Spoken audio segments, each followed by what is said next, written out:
Hello and welcome to another episode of the Civil War Guy. What I have for a topic today is the fact that General Johnston and General Beauregard in the West for the forces of the Confederacy were not the brightest bulbs on the tree. At the Battle of Shiloh, General Johnston got himself killed by leading a charge into a forest that had several soldiers in it from the Union side. Now, take that as an example, and you get someone like arrogant, cocky, French-sounding name. Some might say the absolute, total, great guy ever, General Pierre-Gustave Cousteau Beauregard, to be your second in command. You send, for a second, you send out a telegram to your president, President Davis, of the Confederacy. You send out this telegram. The Battle of Shiloh is won. The Union Army is defeated. There is no need for any more war. Yes, we have won our independence. Now remember, this was at the time when they thought the war might last just about a year. Maybe a little longer than a year and a few months maybe. That's about it. But, you send that telegram and you realize, you wake up the next morning, you send that telegram the night of the 6th, you wake up the next morning, realize that the Union Army has been reinforced by over 90,000 men. You look at your small, piddly force of anywhere from 20 to 30,000 at the time on the field, and you fight the battle to the best of your ability. You get beaten very badly, and are no longer used on the field.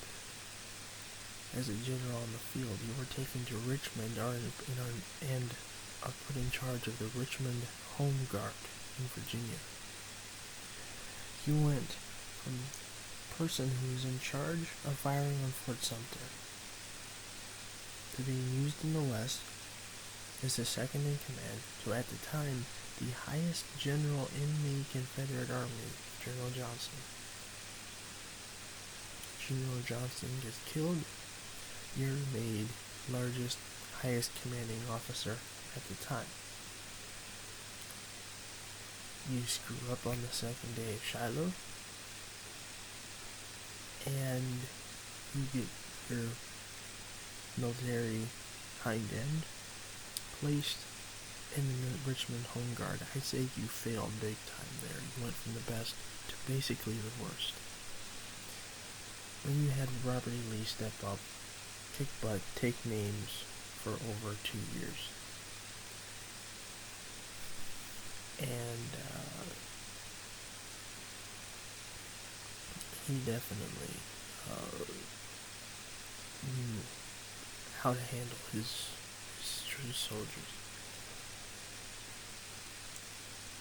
Grant and Lee, Lincoln had many choices to make. He had to choose Grant. In the end, he chose Grant, which is what he should have started with, but he didn't start with. Instead, he starts with McDowell. McDowell fails at Bull Run. Then he switches over to McClellan. McClellan fails. Gets replaced by Burnside. Burnside fails. Reappoints McClellan. McClellan succeeds, then fails again. Brings in Meade.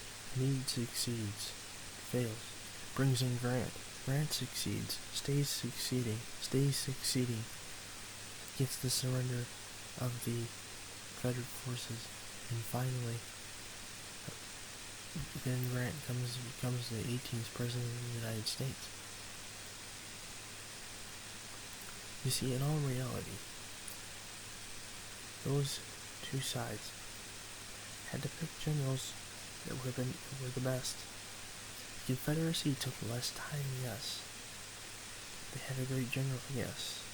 They were worn down by attrition, by troops, by soldiers, by munitions, by industry, and supplies. They were outnumbered from the start.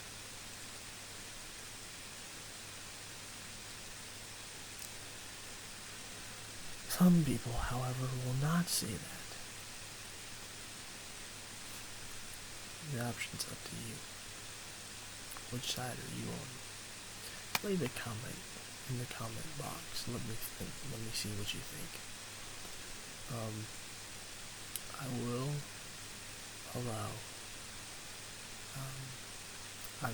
allow disputes.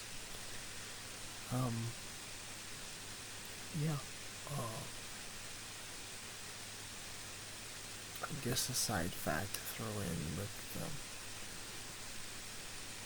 here, President Lincoln was racist.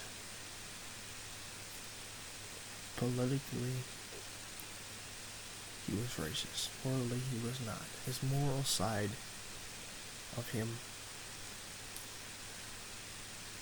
had the Emancipation Proclamation brought about. The rest of him, politically, he couldn't have given a darn about what they wanted or what they needed, the slaves. That's all the time I have for today. Again, leave your comments in the comment box. Let me know what you think. Give me a shout out on what you think Lincoln really was. Was he racist? Was he non-racist? Was he doing it for his personal gain? Doing it for the country's personal gain? Let me know. I'd like to see. Peace out, everybody.